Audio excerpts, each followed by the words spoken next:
Bumi, good afternoon. Welcome to the Tunnganarniq show.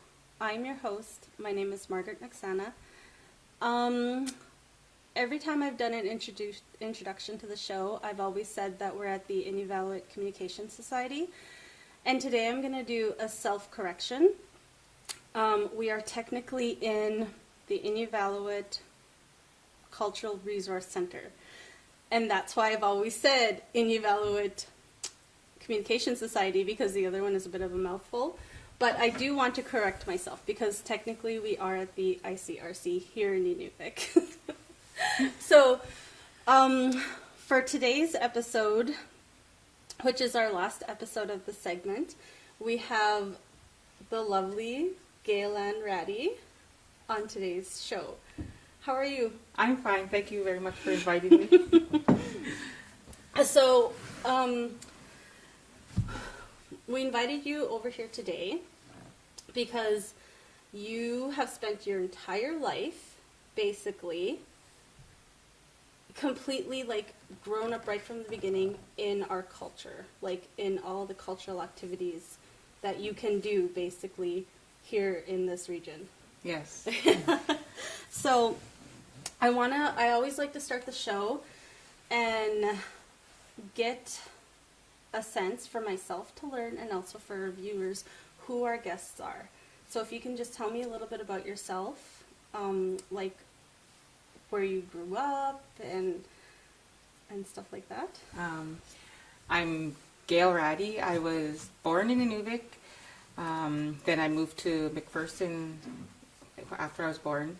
Mm-hmm. Lived with my grandparents and my mom, and then lived on the land with them in the Mackenzie Delta. Mm-hmm. And then when my grandmother passed away when I was about 4, I was lived with my grandfather and my mother, and I was in and out of foster homes. So mm-hmm. I was very fortunate in most of the foster homes I was in from the age of 4 till 14. Mm-hmm. Most of the foster homes I was in, I was either on the land, in all the surrounding communities I got to live in and learn different cultures, right? Like Ulahatu and Tak, Sigichik, McPherson, mm-hmm. Clavik. I was fortunate because I got to live with people who were either doing things on the land, or else with elders who sewed. Mm-hmm. Yeah, and my favorite one is always going to be Jessie Colton. Yeah. Because I had to earn the sew. The famous Jessie Colton. She's passed now, yeah. But she is quite famous in our region as a seamstress. Yeah, she also was a very special treasure that our people had when she was here. Yeah, so I got to spend a lot of time with elders. I got to spend time with her, her mother, mm-hmm. Mary, Rosie Albert. When I started kindergarten to grade 6, I would spend all my lunches with her. Mm-hmm. Our recesses, I would try to sneak to her to go and sew, but I used to get sent outside. And she used to cut out little doll stuff for me to sew. Yeah. And it was duffel, so to this day I don't like sewing with duffel no more because I had to sew with it so much.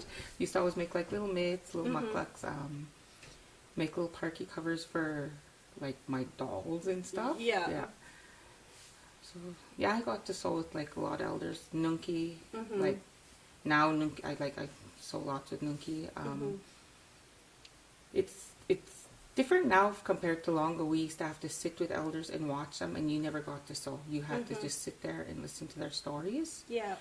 And you had to, it would take months or even year before, and I never really took my sewing serious until I was pregnant with my first child. Mm-hmm. And I would go to the sewing shop in a tuck that Grace Lorene ran mm-hmm. and buy material. Oh, I remember that shop. She ran the blue building. Yeah. Yeah. Yeah, I'd go there almost every other day and buy material and try to sew my daughter clothes. But when I was younger, I used to go to Sandra McLeod's sewing shop all the time and buy materials just to play around with mm-hmm. and try to make stuff. Yeah. Yeah. Yeah. And we'll talk more about your sewing a little bit later, but I want to hear your story. You said that you've always gone camping, mm-hmm. So basically your whole life, and you do a lot of, is it called subsistence? Substance hunting? Yeah. So you've done a lot of that too? Yeah. Me and my kids and their father did, like, he harvested all the furs. I would tan them if I wanted to use them for sewing for the kids, for making mitts and stuff. So we got to, like, spend as much time on the land as we could. He spends more time than us. Like, maybe 85% of the year he's on the land. Yeah, but we go out as much as we can. This summer is kind of hard because of work, so I didn't get to spend my whole summer out working on whales and making dry fish. So it was a little bit different. It makes a difference, though, compared to shopping. It does. A lot of people say, because my power bill's always big, it's because I have 6 freezers plugged in. But we would rather eat native foods over chicken or beef. It's not very often I'll buy store-bought meats. It's all pretty much traditional.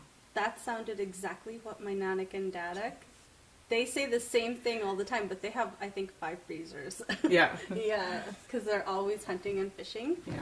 So who taught you, let's go with fishing, who taught you how to, like, do fishing and cut up fishing? Because you, like you said, you go out camping, like Whitefish. Yeah.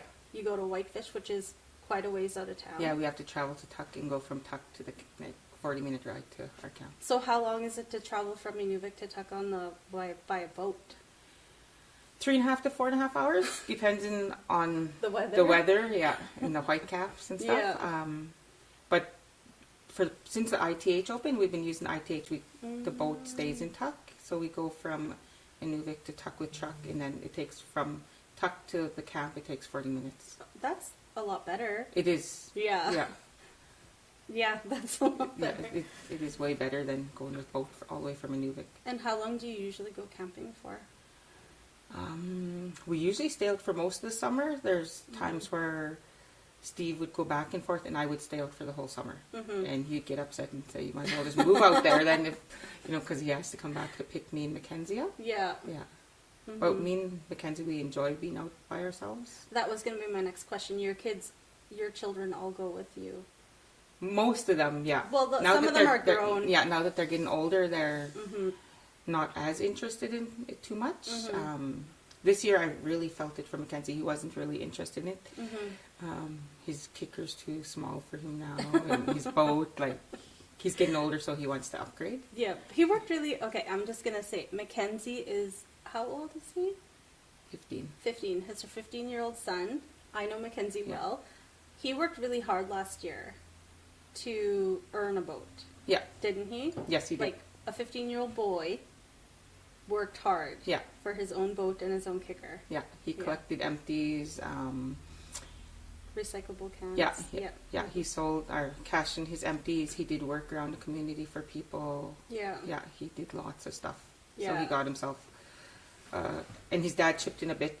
He got a 25 horse and a 14-foot boat. Yeah, and a trailer.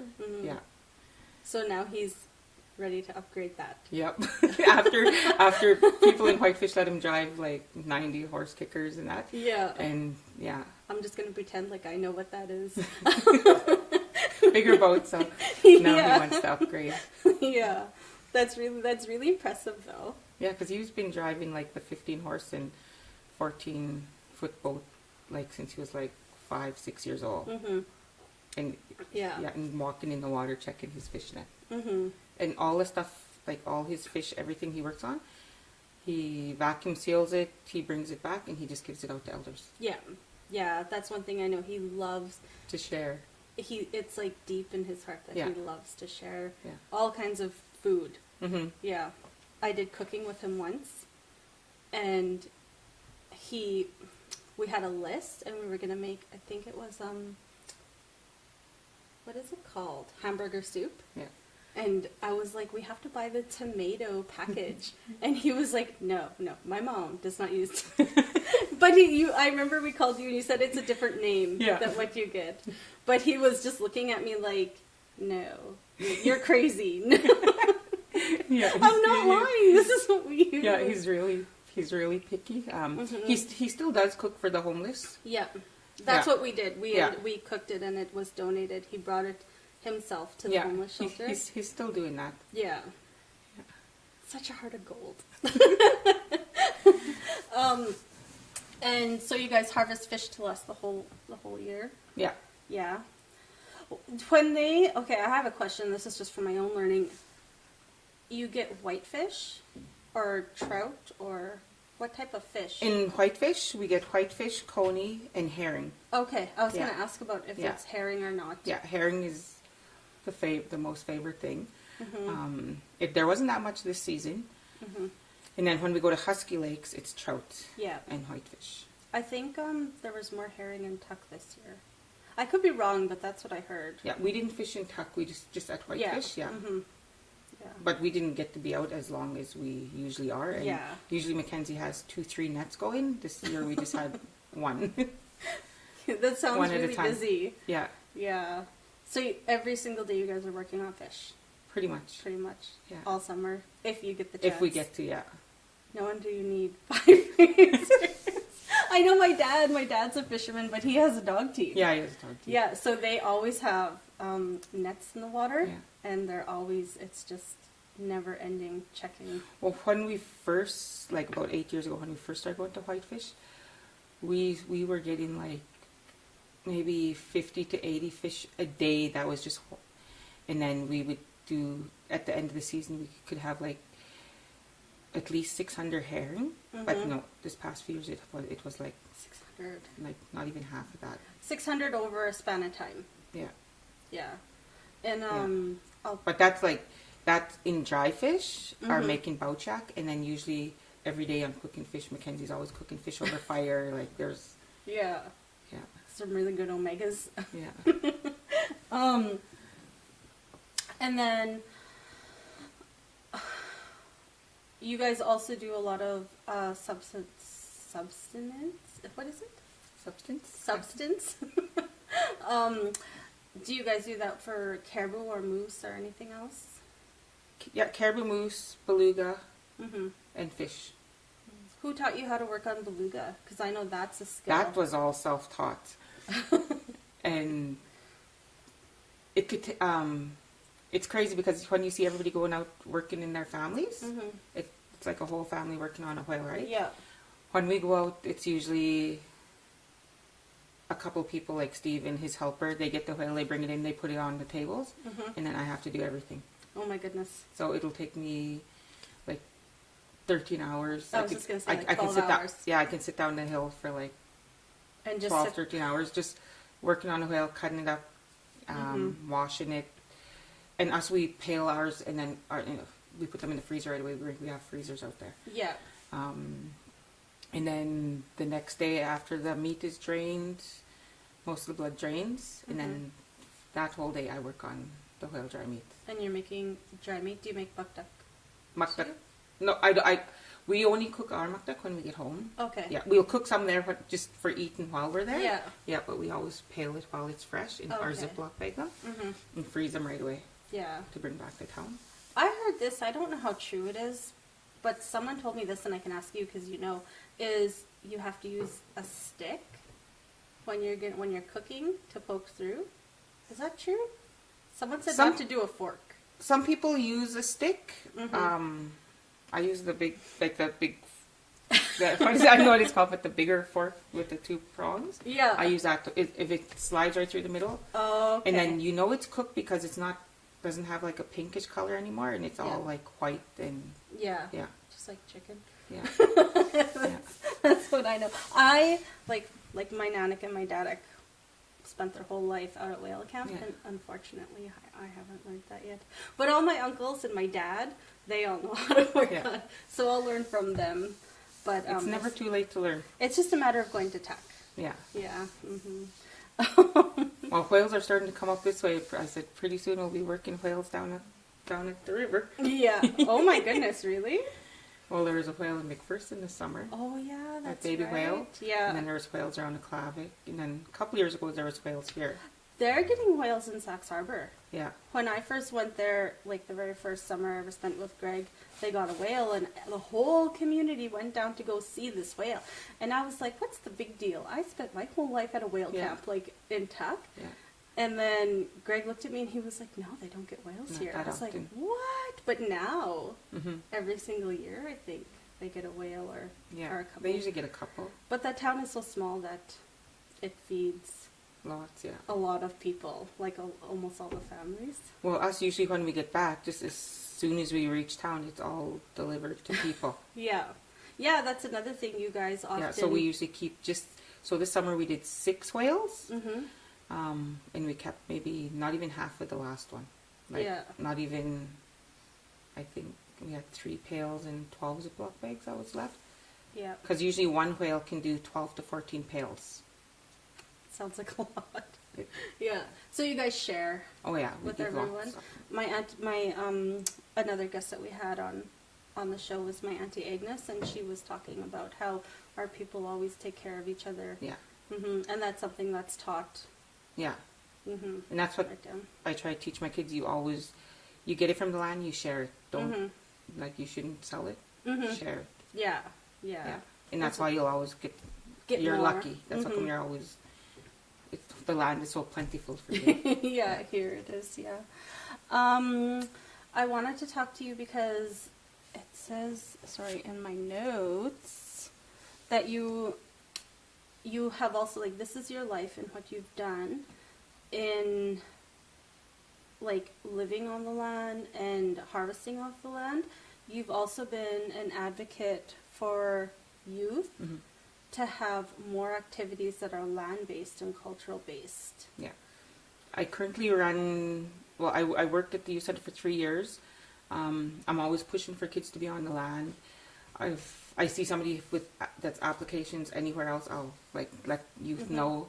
I currently work with junior rangers. We do some on the land stuff, not as much as I would like, but we can only do it so many times a year. Yeah. And then, so if it was up to me, I would have kids on the land like all year round, and All different seasons. yeah, like if I could, I would live on the land all year round Yeah. with kids. And I would say we need like a group home on the land. For kids, troubled youth, they need to be on the land and off of technology. Reconnect Yeah, to our culture. they seriously need to. It's very healing. Yeah, it is. You learn confidence. Mm-hmm. Yeah. And it's like a Yeah, and then once reconnection. they get out, they're like, they want to keep going out. It's just that you can't afford to keep taking kids out. It's expensive. It is, yeah. Yeah. So more programs would Yeah, be. we definitely need more programs. That could be something. More on the that- land programs and more programs with working with traditional foods that for could be, youth. something that our leaders in the different, because here there's 2, well, there's 4, 3 or 4. Like there's the Inuvialuit. Kuchin. Yeah, like they can, that would be something that they could Yeah. hopefully do one day. Alyssa Carpenter actually is starting to have, like, she has some really awesome programs. Yeah. Yeah. She's amazing. Yeah. at And what then there's she another does. one out of Yellowknife, I can't remember what it was called. Mackenzie just went on it, that canoe trip. Yeah, and then he was supposed to just do another fishing one, but it was canceled due to COVID. Okay. Yeah. For junior rangers, how long have you been doing that? 3 years? 3 years? Yeah. Were you involved? You've been involved in rangers though, Yeah. longer than junior I joined rangers. 2012. And since I joined, I've been pushing for junior rangers, but we couldn't have it because they had cadets. Yeah. And I said, if a cow can Oh. have cadets and junior rangers, so can we. Yeah. Yeah, so... Because there's junior rangers in the smaller communities. Oh, yeah. Yeah, so we had to push for letters of support from Kuchin and Inuvialuit and that. So get a lot of support letters. When did junior rangers start here then? 3 years ago. Only 3 years ago? So That's- it's pretty. that's not We're very long. we're one of the newest communities. Yeah. I'm happy that it's here Yeah, and that it's available because that is another important program for kids. yeah. It's very important, but we just don't get to do as much on the land. And when you go on the land, it can only be day trips. Yeah. Yeah. Not camping trips. Yeah, and the kids, once they go out, they don't want to just do a day trip. Yeah, they want to Yeah. stay. They want to camp. I joined Junior Rangers, I think, when I was a kid, but I did it for the wrong reasons. I did it just so I could get the hoodie. When we first started, we had 31 join. Yeah. Yeah, and it was just for the hoodies. Yeah. No, not all of them, but... Yeah, that's what kids are at really least excited for. 8 of them it was just for the hoodies. Yeah, I went the first day and I was like, I got a hoodie. And then I wore that hoodie so proudly till it didn't fit anymore. Yeah. But I didn't actually join anything. Yeah, that was like another lifetime ago. If I could wear the hoodie, I would, but you can't. Yeah. So when did you start going, like, living off the land, like, you yourself, like, without, because you said that you had been doing that with people growing up, and I heard that you've done it with your children, your family. As soon as I started having kids, me and Steve, we started staying in Husky Lakes. More, yeah. Mm-hmm. And then, like, spring, and then about 9 years ago, we started staying in Whitefish. Mm-hmm. Yeah, and then before that was just all over, like, out in the Delta, staying in tents. How many campsites do you guys have? Steve has one, or we have Whitefish and Husky Lakes. Mm-hmm. Yeah. And then you guys just back and forth. Yeah. Mm-hmm. Are they far out of town? Like, I know you said the Whitefish one, but the Husky Lakes one, is that one The far? Husky Lakes one, we go to Hans Creek, drive a truck, and then, well, we used to go by the trail, which was like 4 hours. Mm-hmm. But now we drive to Hans Creek, and then it takes like 20 minutes scooter ride to the camp, and about a 40-minute boat ride. That's still a lot of traveling. Yeah. Yeah. Do your kids like to, when they were younger, did they all like to go with you guys? Yeah. Yeah. All their skidoos, everything are still out there.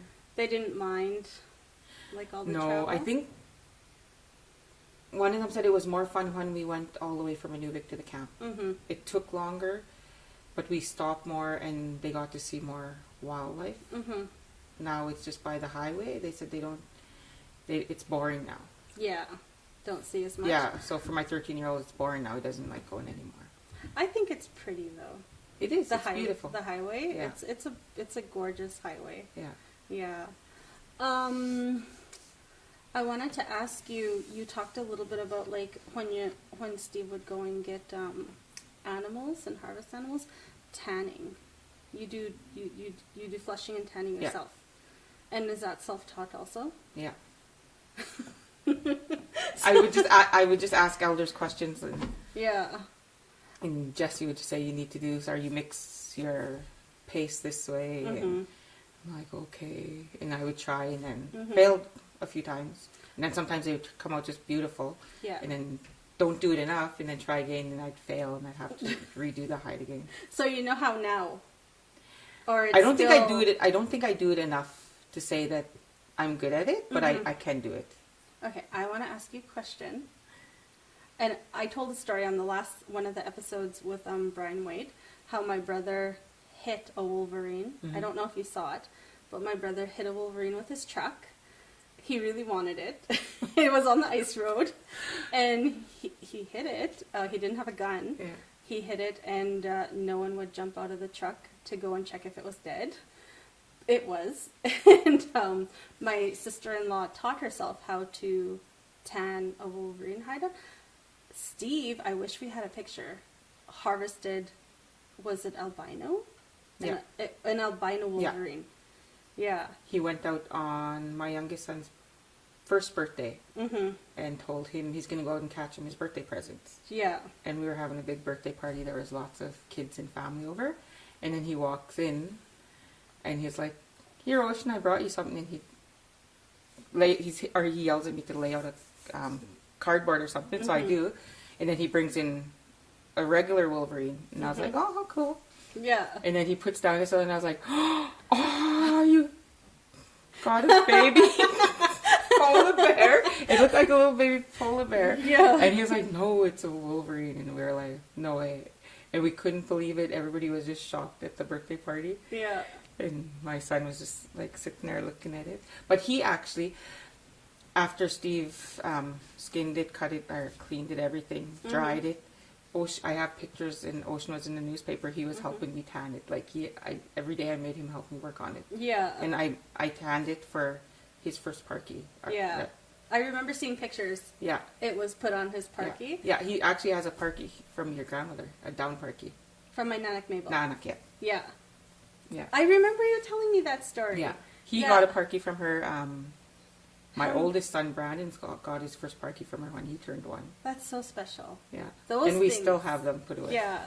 Those things are like, okay, my Nanak's passed. Yeah. Those things are like, to me, treasure. Yeah. Like, I have my daughter's the very last one she ever made. And, like, I always tell Kendall, if there's ever an emergency and you need to get out of the house, grab that parka and put it on. Yeah. And you run out with it. But, anyways, about the Albino Wolverine, did Steve, like, did he explain his reaction when he saw it? Did he get it did he trap it, or did he have to hunt it?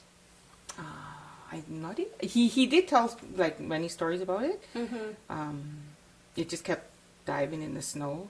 And he just kept chasing after it, and when it popped up, he had to kill it. Yeah. Was it, did anyone, like, was anyone interested in it? Like, he got lots of offers. A few times we found it on the internet of people cropped him out of the picture, him and my son, but them holding it, trying to sell it. We've found it on an auction site. oh my goodness. Yeah, it was like being sold Because it's so rare. Yeah, for 4,500. It was at then. Yeah, so I had to like find out who they were and let them know that it was actually my picture and we have it. Yeah. And it's already cut up and on it. So it's not going to be sold. So when you used it, and I'm just meaning this in general for any type of Wolverine, do you use the whole thing on a parka, or what do you do with the rest? No, he still has half the Wolverine. We used the front half. For the children. Yeah, for his parkie. And then the other half, I told him I'm saving it for when he turns 16 to make him a new parkie. Because you could use the man's. Yeah, sorry, yeah. And then the man's bottom, portion. yeah. Yeah. So he still has half the Wolverine put away. That's going to be one beautiful parka. Yeah. You got a couple more years to wait. Yeah, because he's only 11 now. Yeah. Okay, and then we can lead into your sewing. So you have spent almost your whole life sewing. Yeah. Almost. Pretty much. Yeah, like kindergarten, grade 6, it was always with Rosie Albert, sitting with Jesse's mom, Mary. And then at my, like, once I started having kids, I used to go sit with Uluguluk. She used to make my Shanice and Brandon's mucklocks, their bunting bag. So I spent a lot of time with her. Any elders that I knew that sewed, I would always find the time to go sit with them, listen to their stories, and like lots of questions. And, Yeah. And that's what elders like, is when you just sit. They like quality time. Yeah, and spend hours and not just, In and out. Yeah.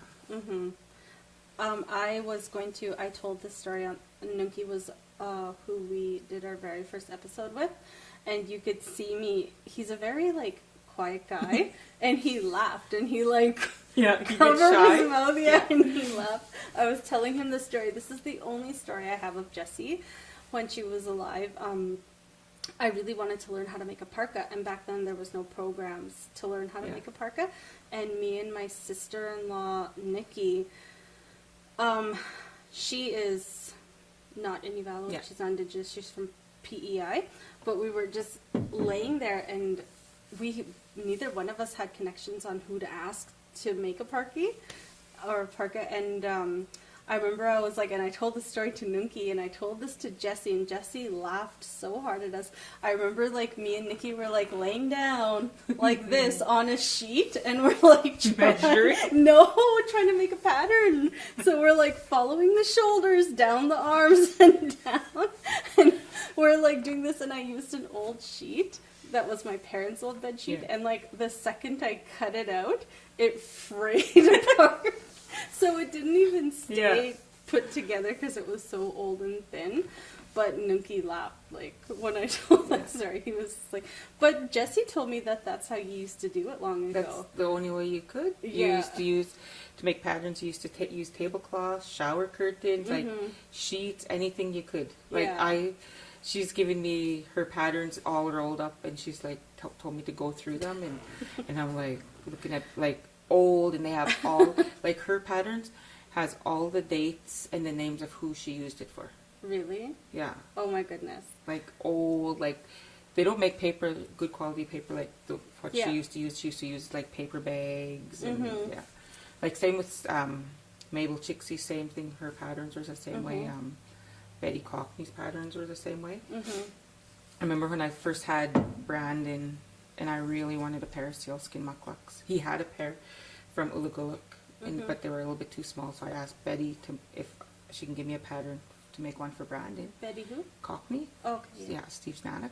And she gave me a pattern, and so I made them, and the legs were like too skinny, and I was like, my kids are all big. Like he was a big kid, big hefty kid, and so then I asked Mabel, and she's like, well, I only have canvas patterns, and then she gave me, so I made it, and he was still too skinny, and I was like, oh, I was like, do people make mucklucks for big kids? And that's where I came up with making them wider and adding the elastics. Okay, I want to show these. Okay. These, you can show them. You created your own pattern.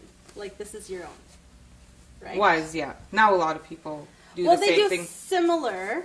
They're not exactly the same. Yeah, I know. I hear it all the time. But you created this pattern. Yeah. So I like to make them wider so that they can fit their pants, and some of them put their ski pants. If you ask, like, can you make it wider so that their ski pants could go in it? But it's just so easy for them to slip on and off. And then so many people send me pictures of their kids using them around the house just in their Pampers, and like during the summertime, and there's some I'll put rubber in the bottom if they're from down south. Yeah. So that they can use them outside.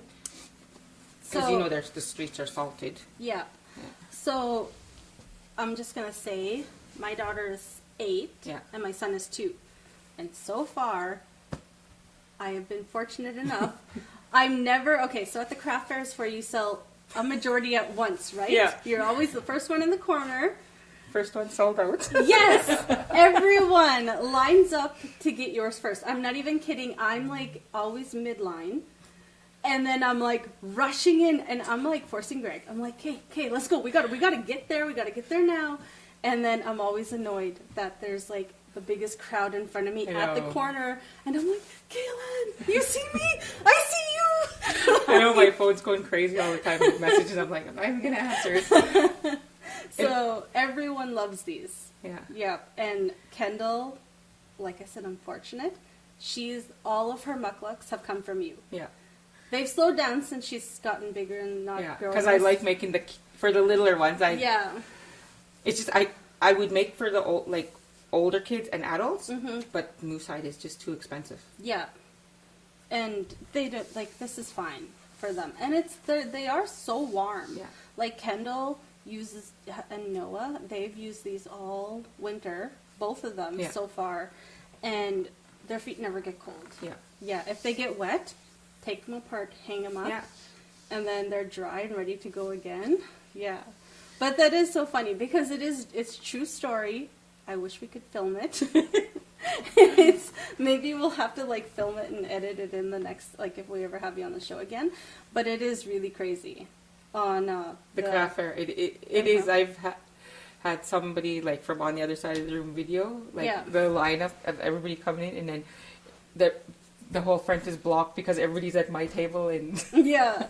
Do you have to keep some put away and then come out for the next day to have product for? I have to go home and sew for the next day. So I didn't join the craft fair last year, and I don't think I'm going to join again this year. Oh, that breaks my heart.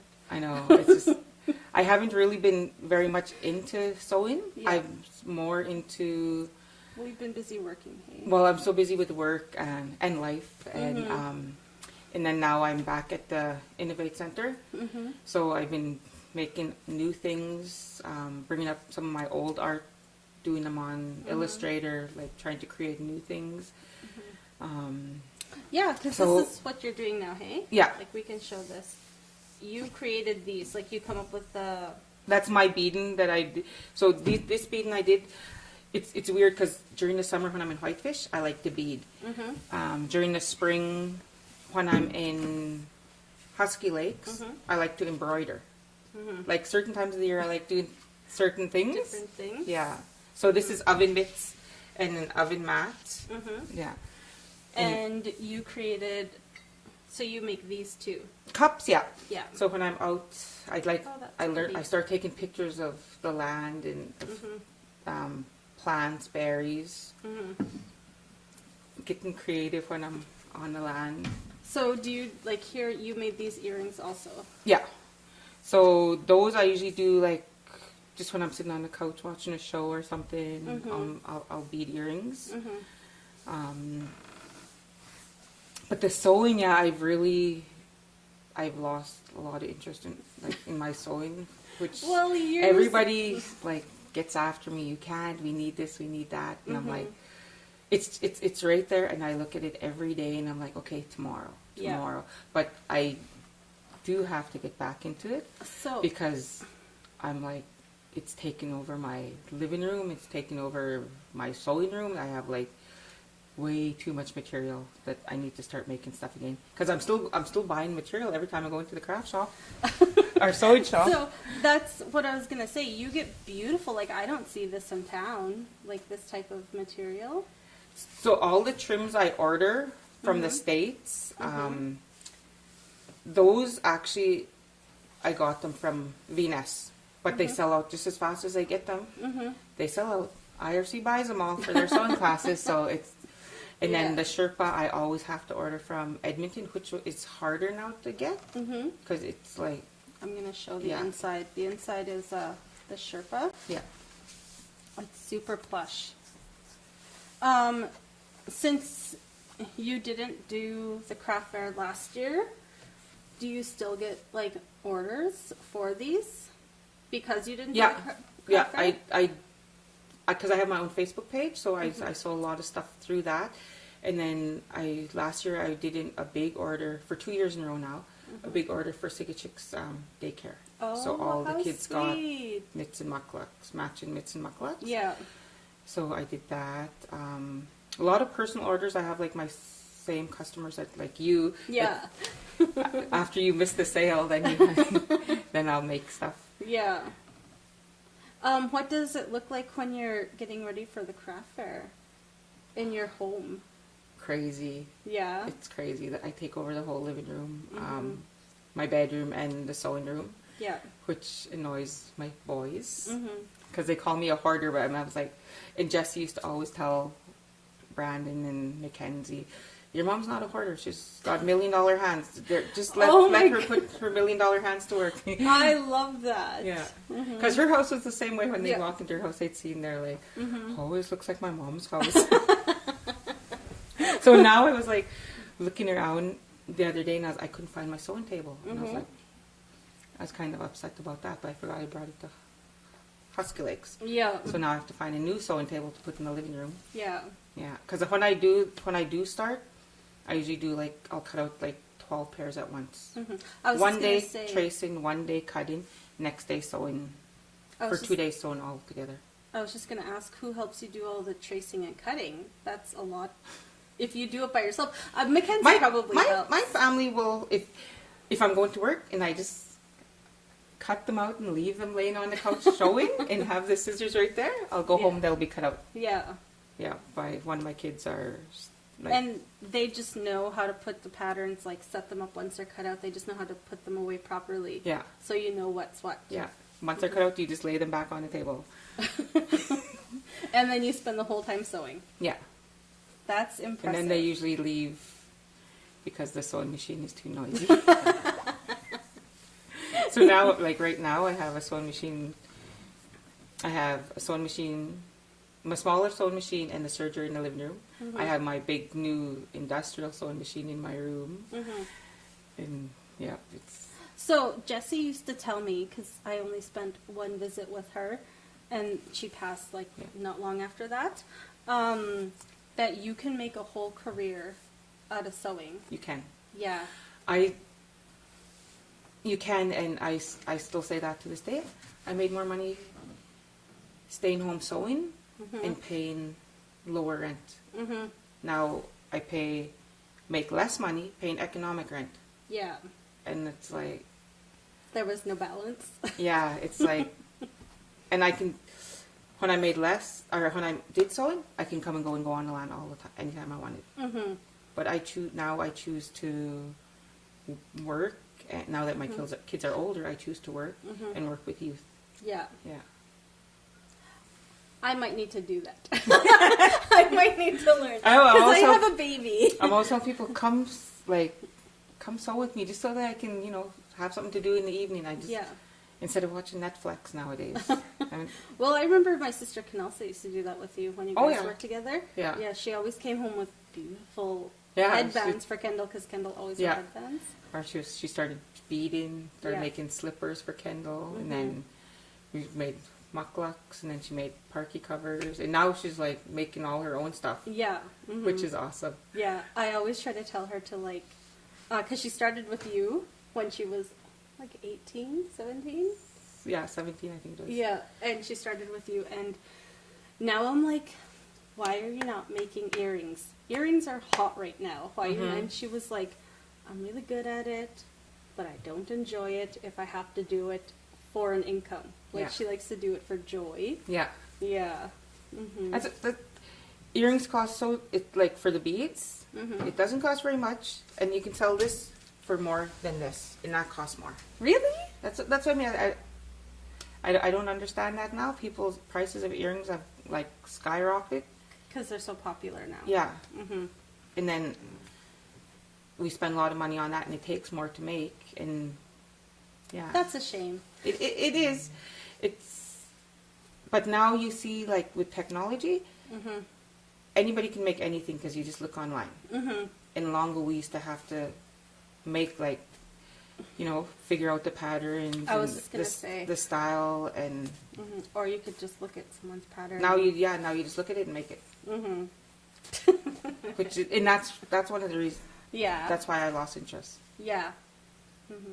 But I still choose your method.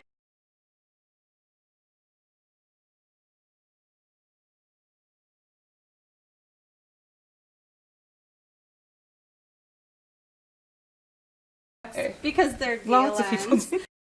They're Gailanns.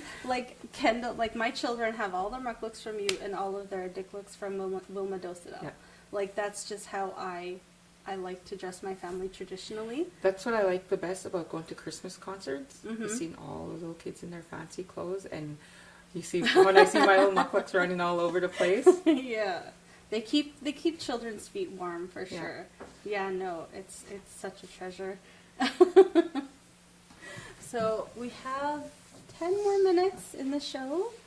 Is there anything that you wanted to talk about? Is there anything that you want to share? Just I don't know. The craft and sewing world is so different now compared to long ago. Yeah, way different. Long ago we used to be able to tell every community's sewing. Paulatuck, you knew theirs was red and blue big roses. McPherson, it was fuchsia and purple flowers. Their beading, their embroidery work. You knew each community's work. So as soon as you seen somebody in their traditional clothes, you knew where it was made and who it was made. You knew everybody's Delta braid. Now it's all so mixed. You don't mesh together. Yeah, you don't know who's who anymore. That makes a lot of sense. I have a memory that someone said it and I remembered it. I don't know if this is a tuck thing, but everyone used to have pom-poms on their parkas. Yeah. Yeah. Yeah. I would love to see that come Ruby back. McLeod made the best pom-pom. It was the actual ball on all her Stroud parkies. And I remember Ruby's parkies, Maureen Elias's parkies, Lillian's, what's her name? There was an elder from Tuck, and that Elizabeth Firth's parkies. They all had their own style, their own Delta braid. Christine, yep. What you call Annie. Margaret Lenny, like everybody knew Margaret Lenny's parkies. Annie Felix's mom. Mona, yeah. She had her own. Yeah. Was it a craft shop? Yeah, They still have her it. daughter has it now. Yeah. Yeah, those ones were also. Yeah, like Tuck was known for their muskrats, their, muskrat parkies, their muskrat hats. Like, you used to be able to tell just where people got their stuff from, but now it's all so mixed and everybody's, you see it all online and then you make it. Yeah. Do you work with muskrats? I do. I make muskrat hats, mitts, wolf mitts. You can do that because you lived all over it. Because I sat with all the elders.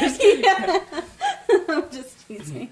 One thing that I could never do that I watched was Mary and Margaret Lenny make caribou skin mucklucks years ago for my mom, and I used to sit there and watch them. Like, that's one thing I could never.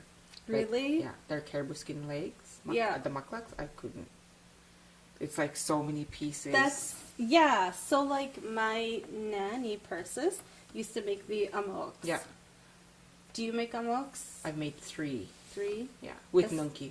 It's a lot of work. It is. Just all those little pieces, and then you just when I thought, oh, we're just done, we have all those pieces, like, no, now we're gonna cut them. Like, he numbered and lettered them and recut them all again. I was like, but we made them with the wolves and Wolverine Steve got, and they were like so beautiful. And I never got to keep one. Really? Yeah. Did you guys sell them all? Yeah, they went to for drum dances. Oh, drum dancers. Parkies. Okay. Yeah, because that's another art. Yeah. These are so precious. And I still have, like, from all the wolves and wolverines, I still have bins of them for when I find the time to make them again. Yeah. You were talking about, I just lost it, caribou skin legs. That too is another art to make into mucklucks. Yeah. Because you have to skin your caribou a certain way, and you have a certain time of the year. Yeah, a certain time of the year, but a certain way too, like how you cut the front and the back for how they go on the mucklucks. Yeah. That I've never got to see. You just see Mary having them laid out. Would you ever attempt to do that? If somebody wanted to teach me, yes, I would try. I'm just wondering if you would ever try to figure it out. Yeah. Elsa Avagana, actually, right now, she's always looking for legs to make them. Yeah. Greg she's always asking me, and I'm like, no, I don't have any. Greg says it's a lot of work. It is. Yeah. Like, even just to harvest. I tried one year, I said I was going to make them, and I had like 14 of them laid out, all dried, and then just trying to scrape them. I was like, nah, I give up. I made doorbells out of them. For Christmas time? Yeah. And they probably all sold at the craft No, fair. I didn't tell them. I made a few, and then I gave them away, and I was like, what was I thinking?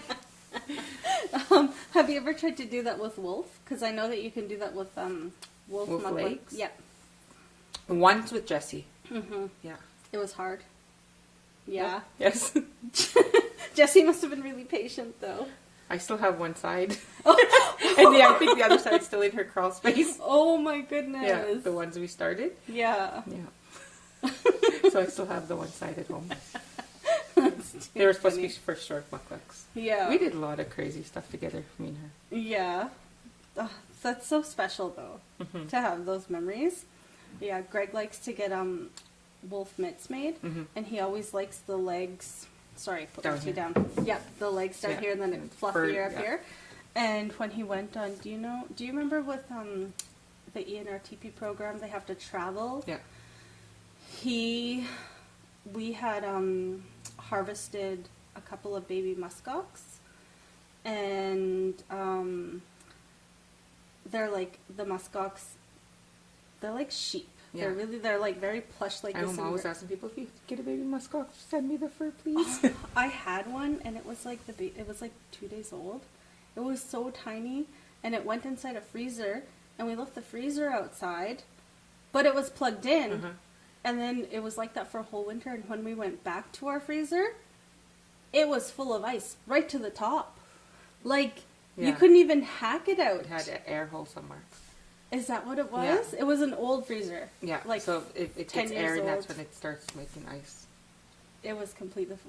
I just kept looking at Greg and I'm like, my skin. Like, it was in there and I was gonna, like, you know when you freeze it and then you go like Rub this it. to make it soft? It's going. Yeah, and we Aw. never got it back. If it You ever still have lots melted, of opportunities. if it ever melted, it would be at the dump. But that's where it ended up.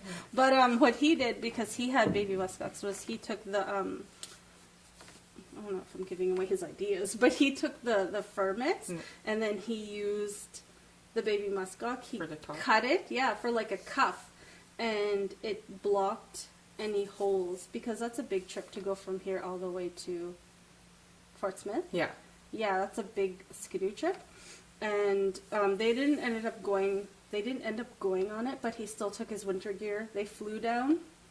There was like something They go on about that caribou insurance. hunt and all that other stuff. Yeah, they still had to stay out on the land for 2 weeks, but that's what he did, and he has his wolf mitts, and then he put the cuffs on the top, and he said it's just warmer. Yeah, some of them put the baby muskox inside their mitts. Yeah. And like Lena Wolke, she puts the kiviak in, like instead of using down, she uses kiviak in her parkies. That's what I was gonna say. I'm like, I said that to Brian Wade. I was like, I don't know if I should tell this. Some people might scam our parka. Yeah.